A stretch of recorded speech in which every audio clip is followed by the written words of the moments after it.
Hello tout le monde, je profite de ma séance coiffure de la semaine, on va dire, pour vous faire, enfin on est mercredi donc ce sera pour le reste de la semaine, pour vous faire une sorte de bilan, une vidéo sur les résolutions 2012, savoir si je les ai atteintes ou pas.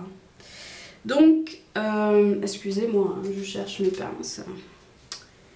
Par rapport à 2012, qu'est-ce que je m'étais fixé? J'ai pas re-regardé la vidéo, mais bon, je vais faire un peu au pifomètre comme ça.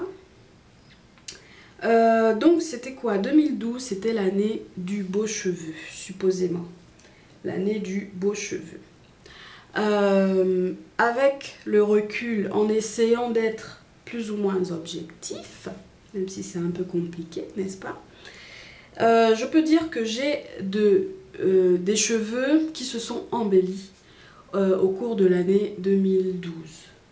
Je ne veux pas dire qu'ils sont, ce sont les plus beaux cheveux de Pierre Fitzstan, quoi, mais voilà, je trouve qu'ils se sont embellis au cours de l'année et j'en suis assez contente. Qu'est-ce qui me fait, quels sont les critères qui me font dire qu'ils se sont embellis?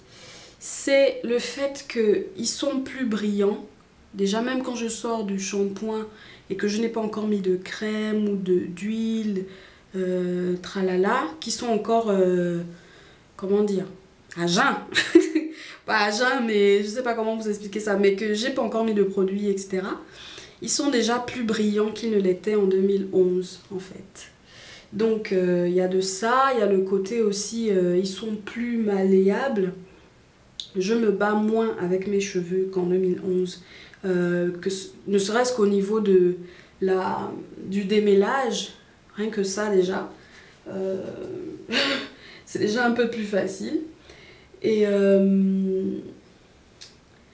quoi d'autre? Quel autre indicateur? Le fait qu'ils sont maintenant moins crunchy, en fait.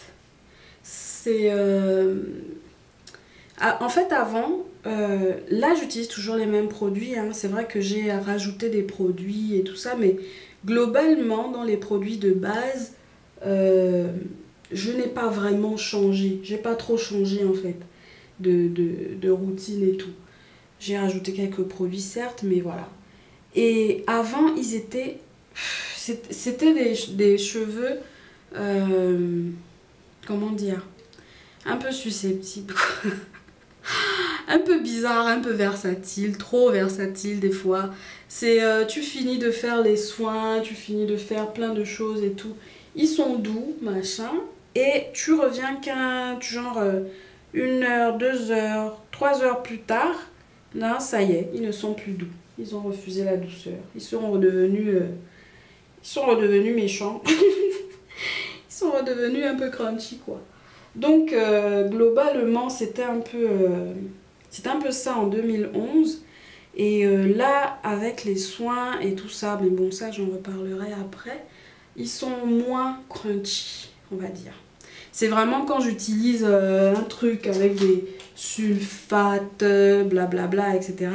C'est peut-être à ce moment-là que les choses se gâtent, mais globalement ils sont moins crunchy. Ils sont moins durs, comme on disait avant. Tu as les cheveux trop durs, toi, là. J'arrive à mieux les gérer, quoi. Autre objectif. Là, je suis en train de me battre avec les pinces, si vous saviez. Autre objectif, c'était d'apprendre à faire des tresses plates.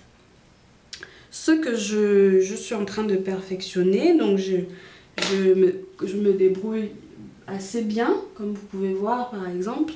C'est plus trop le fouillis comme avant. Ce que j'aurais dû faire même, c'était de vous montrer en début 2012, c'était quoi mes tresses plates pour que vous puissiez voir l'évolution. Parce que vraiment, moi-même je suis dépassée. Tellement ça s'est amélioré, quoi. Donc c'est pas encore la perfection et tout, mais je peux sortir maintenant avec mes tresses sans que ça ne fasse bizarre, quoi. Sans que ça ne fasse trop fouillis. Autre objectif, c'était de faire pousser les cheveux du devant. Alors ça c'est une bonne réussite de 2012 parce que ces cheveux-là ont bien poussé.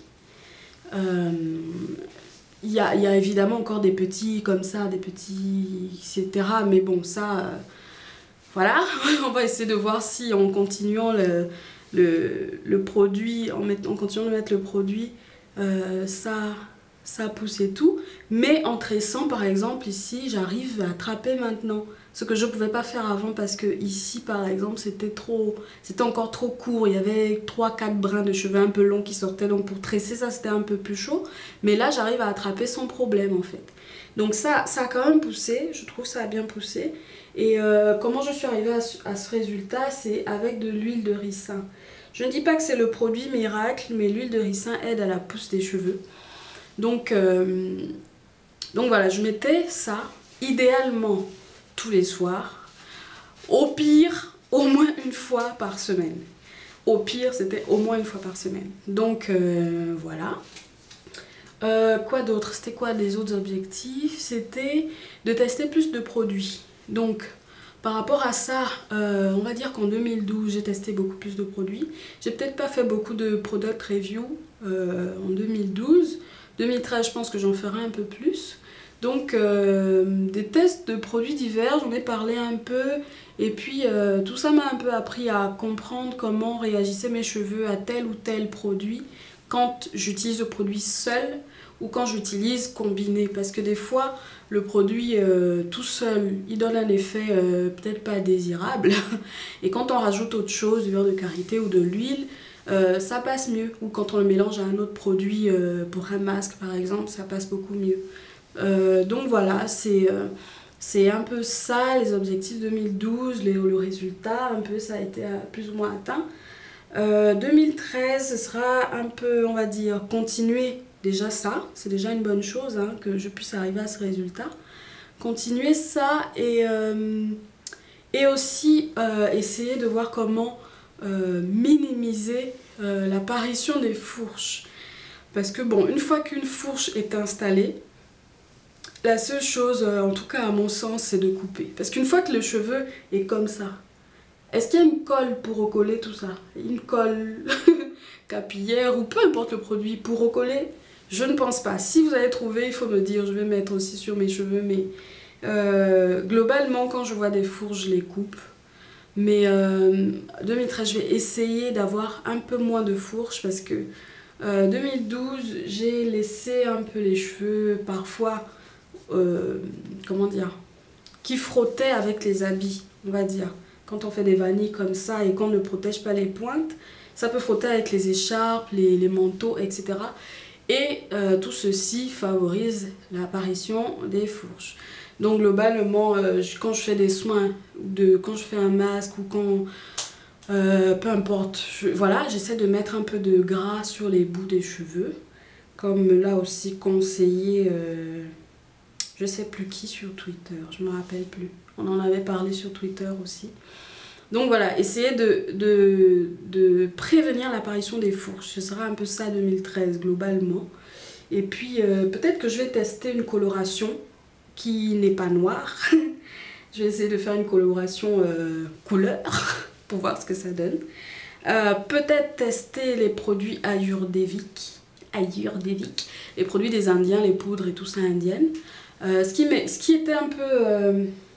ce qui me retenait un peu jusque-là dans l'utiliser, c'était un peu le côté... une fois que tu rinces tout, quand tu regardes ta douche, c'est juste le... Voilà. Là, voilà, le marécage avec la boue partout dans la baignoire et tout. C'est un peu cet aspect-là qui me rebutait un peu. Mais bon, je vais essayer de passer outre tout ça et puis voir ce que ça donne sur mes cheveux. Parce que j'en ai entendu beaucoup de bien. Donc voilà, j'ai fini de vous parler, blablabla. Voici le résultat donc de ma coiffure. Voilà. Je sais pas ce que ça donne derrière, hein. J'ai essayé de cacher les pointes et tout, mais voilà ce que ça donne. Voilà, je crois que c'est bon, donc je vais vous souhaiter une bonne soirée et puis à la prochaine.